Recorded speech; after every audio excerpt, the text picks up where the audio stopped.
The CR-V is all set to make a comeback in India, and you might say that it never really went away. But this, the 5th generation, is promising to bring back the magic that the 2nd and 3rd generations sparked off in our country, despite having only 2 rows and despite having petrol power.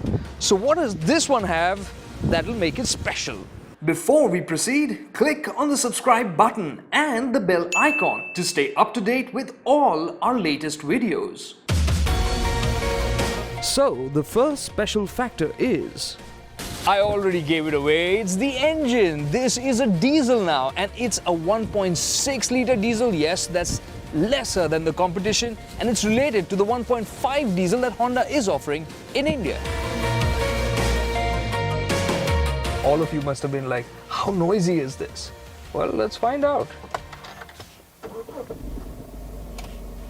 Well, you can hear a little bit of the diesel clatter inside the cabin, but it's not annoying, it's not too loud inside the cabin. And another really nifty thing about this is that the automatic doesn't have a lever of any sort to control the gears or, to just get into the drive mode. You just press a button here. If you want to go into reverse, there's just a toggle that you have to slide back here like this. And well, now we want to go forward, so we press this D button and off we go. So now let's see, how loud is it when you're driving?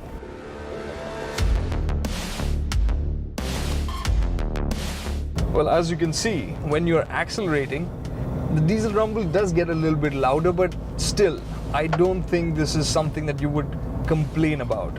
Over longer distances, of course, it will remain apparent, but not tiresome.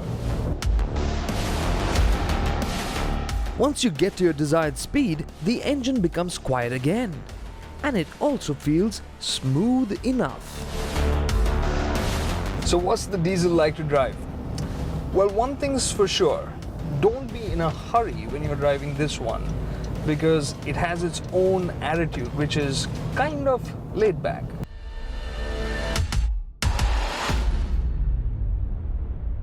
With only 120 PS, this is definitely down on par when compared to the competition. And so when you put your foot down, especially out on the highway, you're going to feel that it needed more punch to make that overtake. The 300 Newton meters of torque feels adequate, but that's because it has some help. Keep in mind, this has got a 9-speed automatic gearbox, and that helps it move. In the city, you'll find that the gear shifts are quick, smooth, so for commuting, it does fine. And even cruising on the highway, it just can do that in such a relaxed manner. But if you're thinking of using the 9th gear a lot and getting high fuel efficiency, well, just keep in mind that the 9th gear only engages somewhere around 140 kilometers an hour. So you really have to be going fast to get to the 9th gear. And 8th also engages around 110.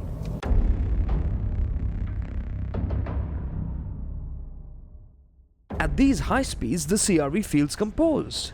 After all, it is longer, wider. The wheelbase has been stretched as well, and it wears wider tires too. And even though it has more ground clearance now, the overall height of the CR-V is lower.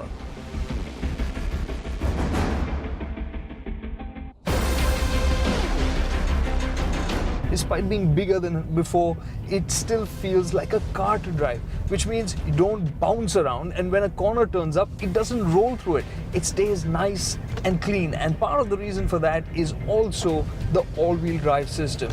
If you're normally traveling on a highway and you put the throttle down really hard, even then it'll send majority of the power to the front wheels and just very little to the rear wheels. But when you're going uphill, or when it's wet, or when you're cornering hard, you can see more of the torque going to the rear wheels to just keep things clean.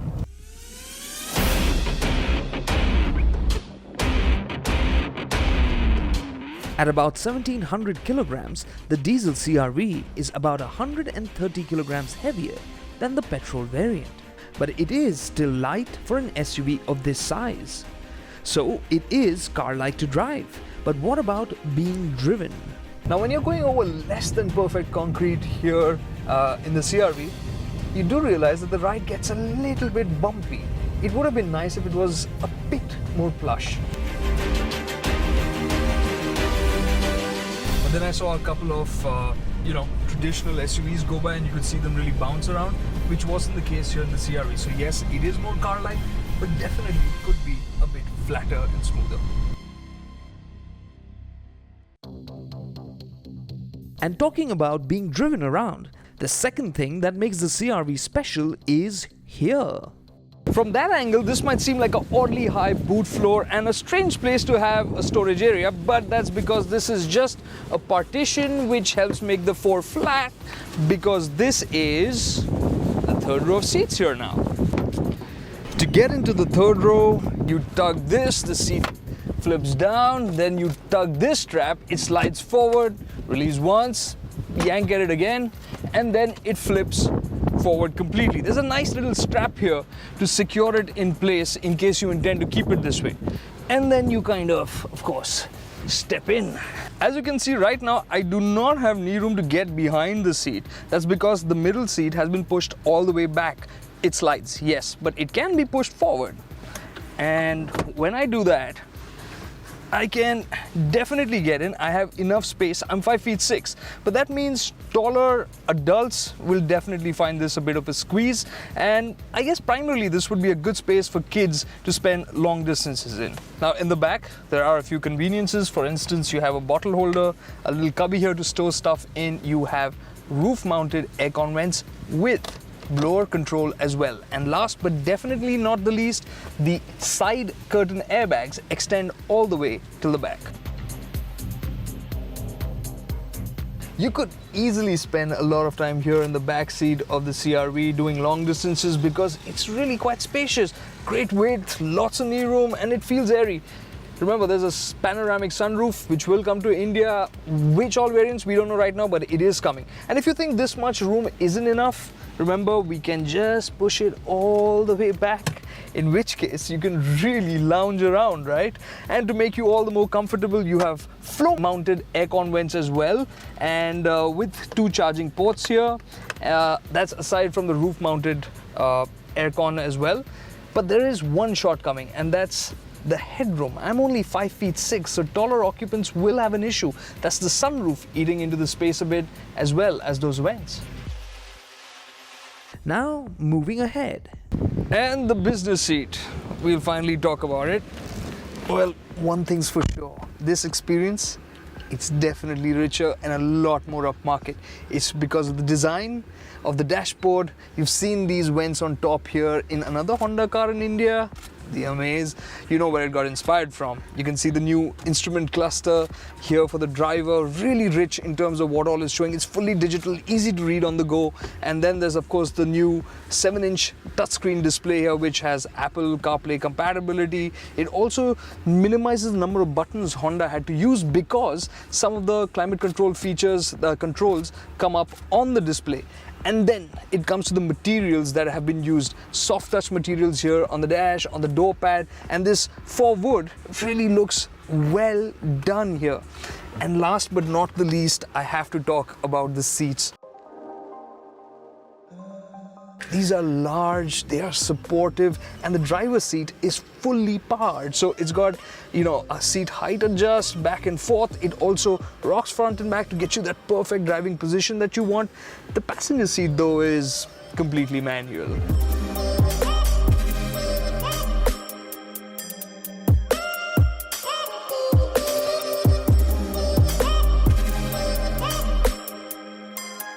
And this being a Honda, a lot of attention has been paid to the storage spaces as well. Here in this floor console here, you have lots of options in the ways that you can store stuff. You have cup holders, you have a tray for your phone, and a very large bin in which you could store a couple of cans easily.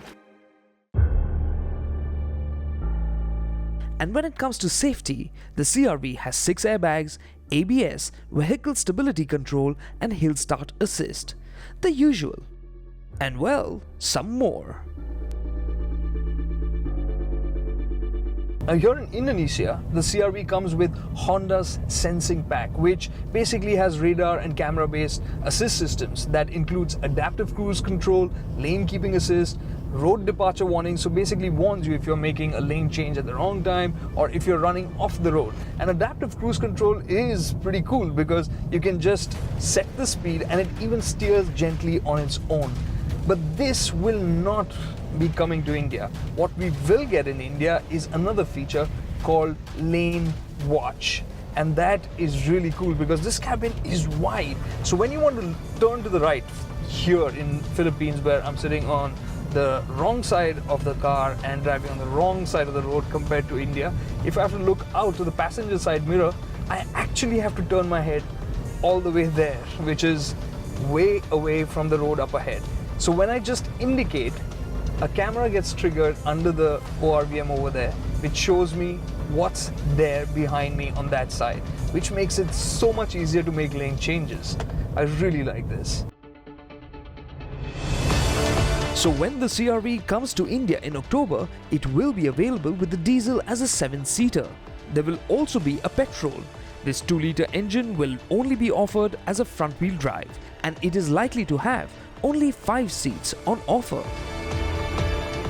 Honda CR-V, when it comes to India, is going to recreate that CR-V magic once again because it looks cool, yes, similar but cool. It's bigger, it's more spacious, it's richer, it has better equipment, it's more comfortable, and it just feels so nice to drive, pretty much like the CR-V always did, like a car.